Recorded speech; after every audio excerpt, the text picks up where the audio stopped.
Welcome to the Financial Integrity Hub's podcast. At the Financial Integrity Hub, we pioneer research and explore how law and governance strategies can be designed, implemented, and enforced to support anti-money laundering and counter-terrorism financing. This podcast is proudly sponsored by CFCE, providers of online modules to enhance capabilities across AML and CTF global and domestic regimes. These modules are carefully designed for professionals in diverse sectors, including public service, corporate environments, and law enforcement agencies. By participating, individuals can gain a competitive edge in their careers and contribute more effectively to their organisations and communities. Find out more at courses.cfce.com.au.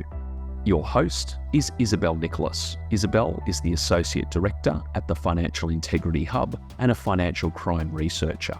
She interviews global and domestic experts on trends and market insights for the podcast.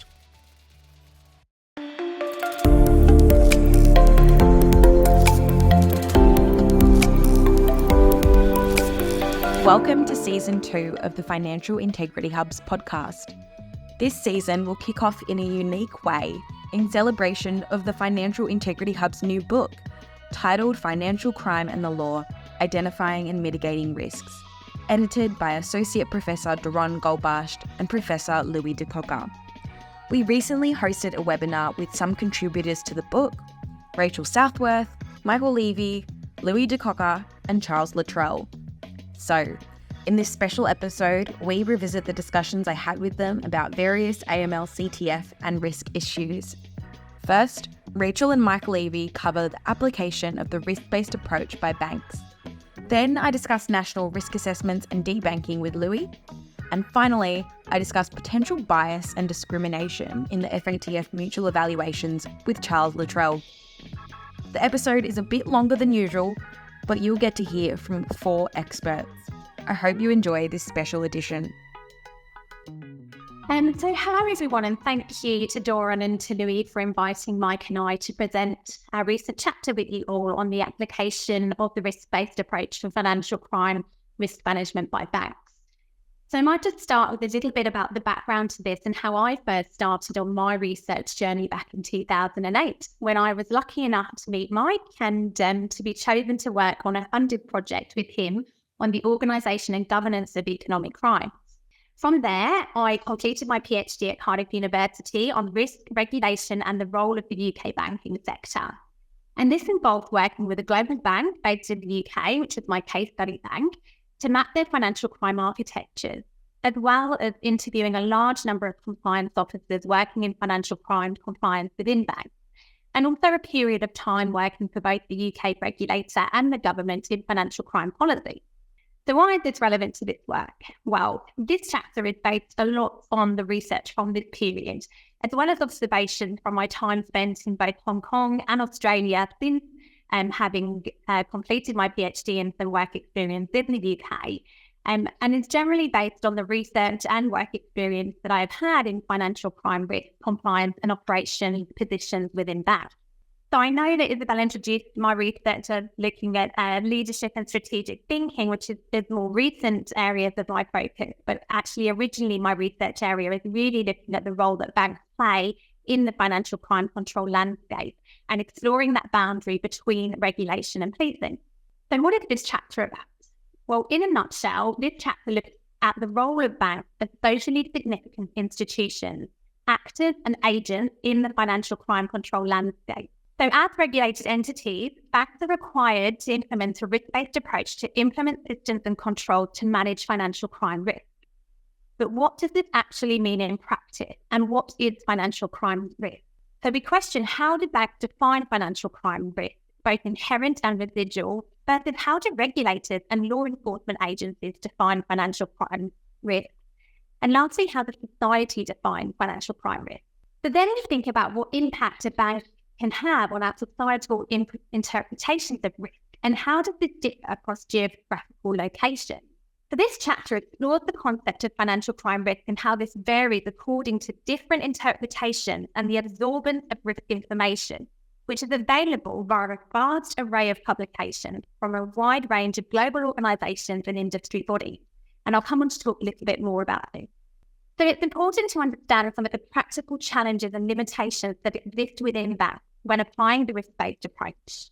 From the multiple actors involved in complex settings with different motivational drivers and intra-political dynamics to data and tech dependency. So this chapter discusses the challenges with the conceptualization and variations in the application of the risk-based approach from an operational perspective by banks, and limitations for intelligence gathering and of the measurement of effectiveness. It is suggested that via the output of risk definition, banks, both individually and collectively, can dictate and to an extent limit the law enforcement agenda by means of the intelligence they are providing or not providing to financial intelligence units. So it calls out the need for more transparency in methodologies in order to improve and make more consistent private sector participation within the financial crime control landscape. Noting that we really know very little about the methodologies that exist within banks for interpreting financial crime risk, and even less about how these interpretations inform action in terms of risk management and mitigation and the reporting of suspicion. So financial crime risk is itself a very broad topic, ranging from money laundering, international financial sanctions, terrorist financing, proliferation financing, fraud, insider dealing, and bribery and corruption, for example. This chapter explores the role that banks play in identifying, assessing, and understanding their risk via risk assessment and the different types of risk assessments that exist, from what we call the enterprise-wide risk assessment to individual product and channel and customer risk assessment. It is suggested that how sophisticated and mature the enterprise-wide risk assessment model is depends on factors such as the size, nature, and complexity of the organisation, the management focus and tone from the top, and how involved risk and compliance culture is, as well as the experience, capability, and capacity of staff completing the risk assessment, whether they're internal to banks or external to banks, and of those staff that are overseeing it, as well as how much money the organisation has invested in financial crime risk and compliance. So when we think about the impact of differing definitions of risk, we can think about the output from an intelligence perspective. It is plausible that banks define financial crime risk differently, both internally, intradepartmentally, as well as externally.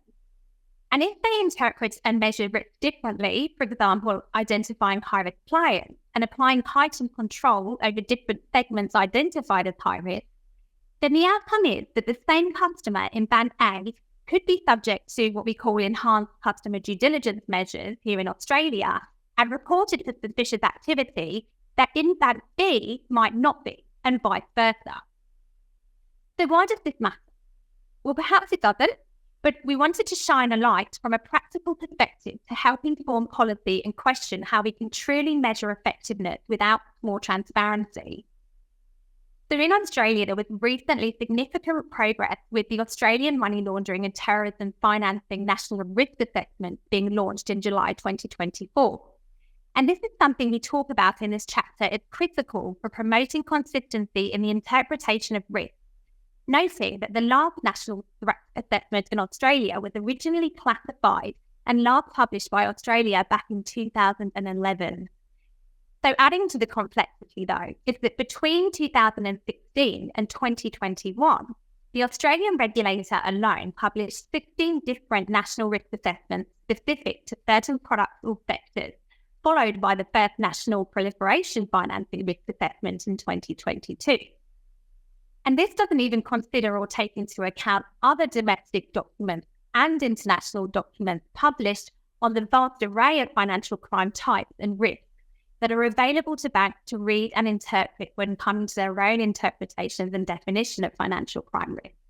So this chapter really tries to highlight the practical tensions that firms face in the operationalization of financial crime risk management and risk mitigation, from defining, measuring, and responding to risk, as well as documenting their risk response. Banks are seen as playing a powerful part in the powerful policing agenda by defining risks that inform intelligence and ultimately the regulatory perception of risk. The outputs of the conceptualization and application of the risk-based approach applied by regulated firms are heavily relied upon by other agents, including regulators. However, when it comes to measuring effectiveness, it is suggested that it is plausible that banks that implement standard processes and systems without an adequate risk assessment may do just as well in managing financial crime risk and providing valuable intelligence as the banks that excel in their risk assessment documentation, but perhaps do not generate as valuable intelligence. So the only way to understand more is for increased clarity about the conceptualization of risk and transparency about the data and methods used in order to determine a consistent method for measuring effectiveness going forward. So we hope this chapter sheds some light into these complexities that exist in everyday banking organisations and raises important questions about the repercussions for effective financial crime risk management and ultimately control measures. So thank you. That's all from me, but I will just hand over to Professor Michael Levi to add any additional thoughts or insights. Just a general word after Rachel's excellent intro. This is important because, first of all, regulators and criminal justice agencies don't know, and FATF itself don't know whether banks are operating effectively different systems of risk-based approaches. And secondly, if what you're bothered about is how effective the system is, you really need to look at people's practices and see what their consequences are. You can see this, for example, in the de-risking debate about which I and Louis De Koker and others have written extensively. But effectiveness, you always need to ask, effective at what? What is the purpose? And it's the lack of clear definition of purpose and the clear definition of risks on what to do that Rachel's work has highlighted. So to allow other people to contribute more to my I'll sign in. Thank you, Rachel, and thank you, Michael, also for your insights. I might hand over to Louis now, if he's on the line. Louis De Koker. Hi, and thank you so much, Isabel. And kind of following this excellent presentation by Rachel and the great work done by Rachel and Michael in that particular chapter, I kind of prepared a couple of ideas to inform the discussion, the open discussion session that we're looking forward to. We're working with a system where since 2012, risk has been made foundational to the regime. It poses certain practical problems for us, but it's also important that we take a bit of time to reflect on what we're dealing with, and including the so-called risks of the risk-based approach. We are familiar with some of the risks. Generally, in the audiences that I've engaged, everyone is fully alive to over or underestimation of risks. Fewer people would often list over or under design of risk control measures. But this provides us with a bit of space for reflection. Over and under design, we understand. Most people in the risk management space also understand the concept of a black swan. Coming from Australia, I love to speak about it because it's become this image of this rare event that has catastrophic implications and therefore are not picked up in risk assessments. On the other hand, from an Australian perspective, where we are used to black swans, I often use photographs of families of black swans. They are not as rare as is often believed, but not only that, it also reflects some of the bias that is inherent in our assessments of risk and in the whole design. There's a thought process that an industry, as industry and even a country, can reach a sufficient measure of consensus about the risks faced, and that everyone involved in that process shares the same views. And therefore, in some parts of the world, black swans may be particularly rare, but not necessarily. And yet our language does not necessarily allow for the type of flexibility that is expected to be produced by the system. Now, Rachel, in her paper with Michael, positioned a number of the problems and conceptualizations around risk and risk appetite very well. I often ask, when I'm involved in these processes, who the entity is, who the persons are, what the concepts are that need to be considered as potentially under threat as part of the risk assessment. And notionally, it is the country, it is society, it is the institution. But in practice, if we look at most of the money laundering abuses involving negligence, the impact on the institution itself have often been limited. Bad news is not good for any institution, but the reputational damage does not necessarily show up longer term, even medium term in the share price. There might be a spike or a big fall on the day of the announcement, but it doesn't do real damage unless the institution at a governance level has been so weak that trust is totally lost in that institution, or very severe criminal actions followed because those involved have been very deliberative, very willful, and often in cahoots with the criminals. So when people sit around the table and they whiteboard risks, what are the risks that are on the table? And often we find, also looking at the institutions, a CEO may lose their position, and we've seen that happening in Australia.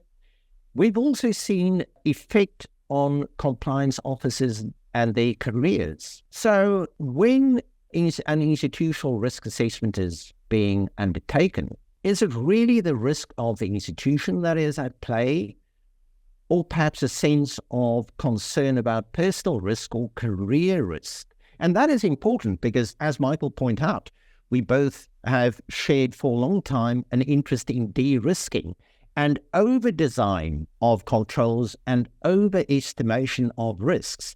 And that is often because of an over-cautiousness. And notionally, that is to protect the institution.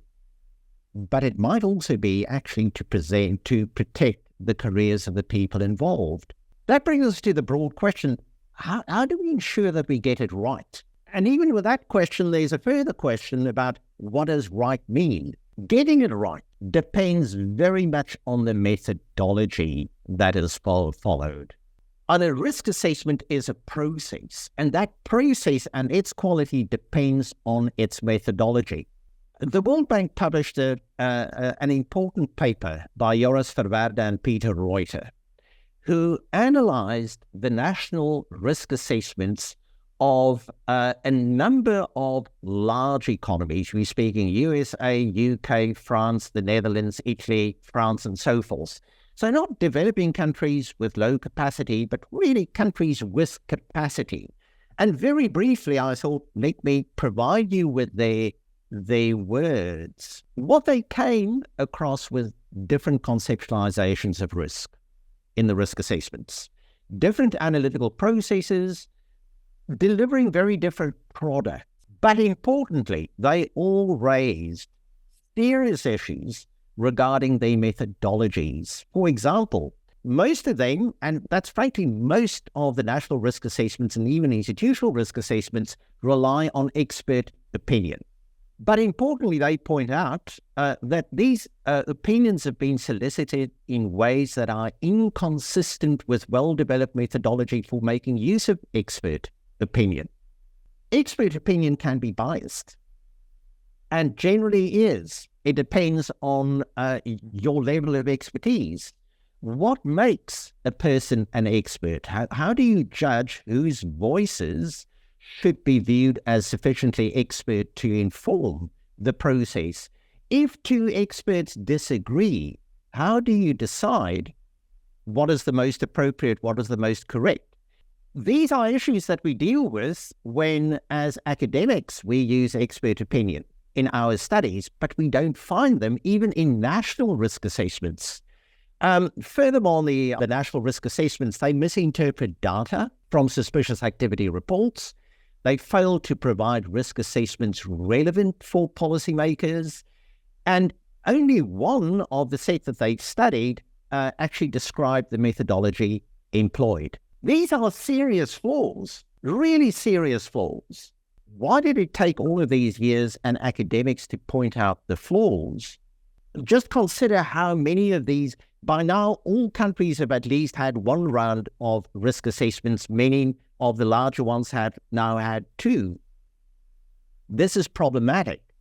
And I think Rachel and Michael's work raises important questions that should be added to this. What should also be considered is what a risk assessment actually is. And I thought the best is just to quote FATF, because there are many definitions around, and they define it as a product or process based on a methodology.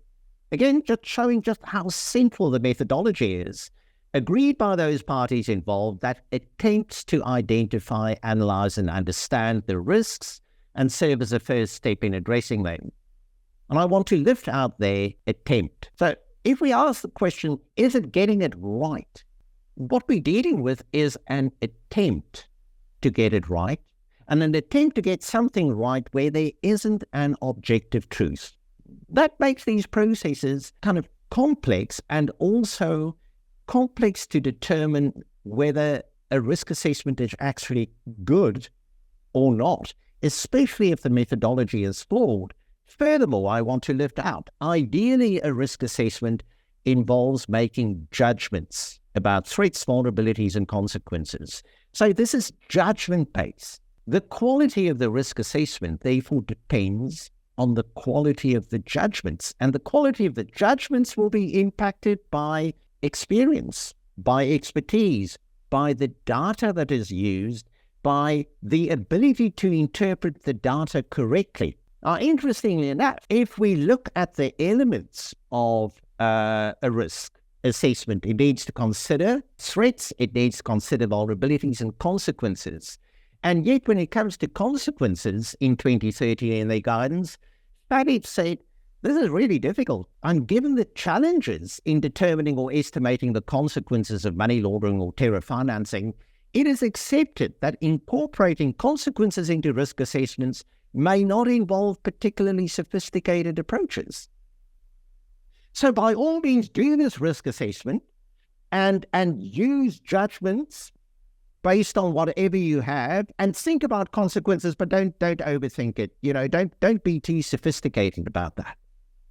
So what does that leave us with? Good heavens. It leaves us with processes where people adopt the national risk assessments where published, as Rachel points out, and then incorporates the national risk assessment, often reflecting that in terms of threats, and then think about vulnerabilities to the extent that they can. Often they focus on vulnerabilities, especially in geographic risk, using the FATF mutual evaluation, even though it's dated, but that is what they have available. And this all goes into the mix, and out pops a risk assessment. And therefore I want to close with two questions, and that's for the general discussion. What makes this type of assessment an assessment? And secondly, why is this approach viewed as much stronger and more effective and more efficient than the rule-based approach? Thank you so much, Isabel. Thank you very much, Louis, for that. I'll pass on to Charles next, please. Charles Littrell, everyone. Oh, welcome, everyone, and good to see you. I'll presume many of you have registered it or read the paper, so I won't go back through it. When I left Australia and joined the Caribbean and the Bahamas in 2017, I already had a lot of experience with IMF and Basel Committee national jurisdictional assessments. And then we got into one from the FATF for the Bahamas. And on the surface, it looks like the IMF and the FATF, but underneath, it looked like a seriously bad faith exercise. So that was one of the reasons we started the Global International Research Conference on Empirical Approaches to AML. And within that, we decided we would specialize in examining how national jurisdictional assessments are formed. So we have one line of research that essentially demonstrates there are about 9 groups that offer jurisdictional AML assessments. Their assessments don't correlate. So whereas people like Moody's and Standard & Poor's have a 0.97 correlation or something, the various agencies that are in this space have very low and sometimes even negative correlation, which would be like if you had a sovereign risk rating of AAA from one agency and default from another. It's just nonsensical. The other thing we did was we started trying to work out where did the FATF ratings come from in their mutual evaluation reports. Now, you would think they would come from some basic economic indicators, and some of them do, things like GDP per capita. Poor countries tend to do worse than rich countries, for example. And so as we got into it, in the current paper, feel free to read it, we started and said, well, is there an ethnic composition to this as well as an economic composition? And we measured technical compliance ranks versus effectiveness ranks. Technical compliance ranks are reasonably objective. You can actually do them remotely. They're an examination of the regulation and legislation and institutional arrangements in each jurisdiction. Whereas effectiveness ranks are subjective judgments that are first formed by a visit team and then reviewed by the FATF Secretariat in Paris before they're approved or amended by a FATF plenary meeting. So what we got, you'd expect on average of the 146 or so countries that are subject to mutual evaluation reports, the starting expectation is your technical compliance rank and your effectiveness rank would be more or less the same. And that red line on this chart indicates that. And lo and behold, you see, well, that's sort of true. And you get this pattern, which is very common across the world, of the white guys get the best ratings and the black guys get the worst ratings. And the Hispanics, Muslims, and Asians are somewhere in between. So there's not a lot that was very interesting there. But then we said, all right, what happens if you break this down and you get some frankly weird results? So out in the upper right, which is the worst quadrant, you have Africa, and they're desperately poor and find it very hard to engage on these matters. And they really get hammered in the mutual evaluations. And then on the lower left, you have Western Europe, which is quite rich and wrote the rules in the first place, so they do reasonably well. But there are 2 quite remarkable outliers. One is the W&W's Western New World, so Australia, Canada, US, and a couple other places. They have terrible technical compliance ratings and brilliant effectiveness ratings. So the FATF rating system is saying they don't meet the basic foundation for effectiveness, and yet they are effective. And then if you look at EMS, which is European microstates, that's people like San Marino and Andorra and Liechtenstein, people like that. They have pretty good technical compliance ranks, and they have brilliant effectiveness ranks. And then you look at Western Europe, really good technical compliance and brilliant effectiveness rate. So why are all 3 of those little blocks all getting the same effectiveness ranks? Bluntly, because they're white. Then you look at the Caribbean. The Caribbean is almost entirely black majority, some English speaking, some French, and some Spanish. They have the same technical compliance as the European microstates, and they rank worse than any of the white majority countries.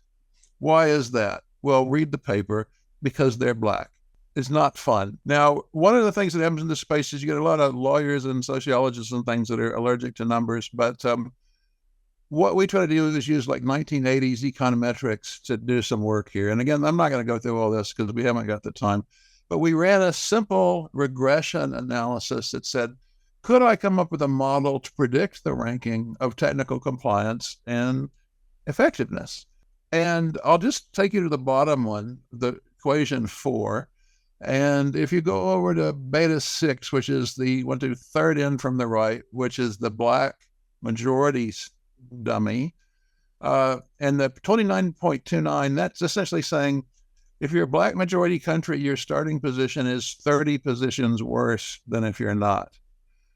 And there's a very large, and all the other statistics work. And I'll take you to the very far number on the lower right. That's the R-square, which is 0.78. Now, any of you have done any econometrics will presumably know in the social sciences and panel data, an R-square of about 0.25, which says your model explains about a quarter of the variability in the sample, that's probably something you can look at publishing. And if you look at that column of R-squares, you see they're all above 0.25. But when you get to 0.78, that's essentially saying you've knocked it, right? Your model essentially explains what's going on. If you look at what else is in here, one of the big ones is technical compliance rank. The better your technical compliance rank, the better you'll do, thankfully. If you look at the one in the middle before, which is small islands on average have a starting position that's 19 points worse. The white New World guys are 22 points better, and so forth. So again, without spending a lot of time on this, the starting position of a place like the US on a ranking of 146 for technical compliance or for effectiveness, everyone should start around 73rd, right? Which is the middle of the scale. The US starts around 15th, and the Bahamas starts around 110th before anyone even looks at your effectiveness. So there's clearly racial difference, but that's not the same thing as racism. This difference makes sense if Black countries dominate dirty money. And it makes sense that if all white countries don't have dirty money, even if they don't really follow the rules from the FATF. And the second half of the paper examines those propositions, and the research and the data is incomplete and whatever, but it's quite firm that the reality is the opposite of both of those things. The vast majority of dirty money is in Western Europe, Canada, the US, and China and Japan. And the vast majority of facilitators of that are financial institutions in those countries. There's basically no money in sub-Saharan Africa.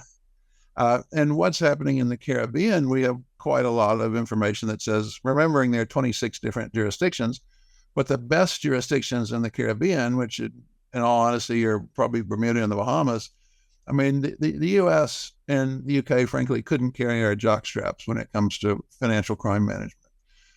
So why do the US and the UK do so well? Because they originated the FF, they make the rules, and the evaluations are rigged. So most of the rest of what's in this book and what you'll discuss tonight is about, does the current system work? Is it cost effective? And I can tell you, having run what became the world's leading research conference in this area for many years, the answer to that is no. It's hideously ineffective and grotesquely negative in cost-benefit terms. Essentially, nothing that's put in practice is working. My research says not only is it not working, it's goddamn unfair. It's racist and rigged. So what's happening now in the international financial crime official sector is deeply, deeply wrong and needs to be fixed.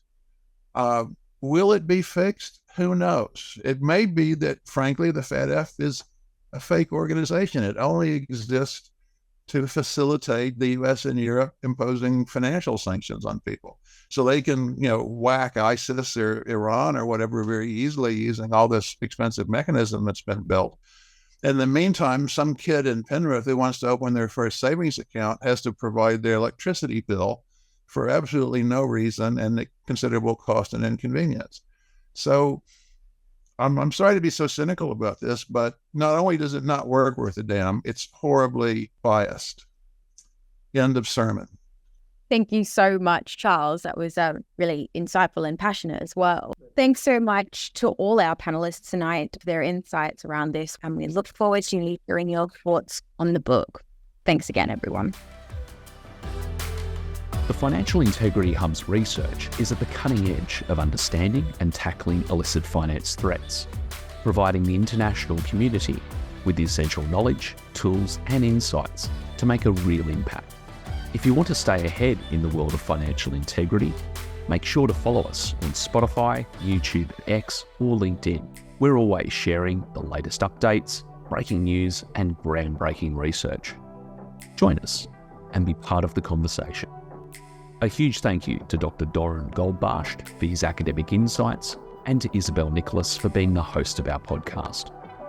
We also want to give a big shout out to Dr. Craig Cameron, Hyperconcepts, and CFCE for their support in bringing this podcast to life.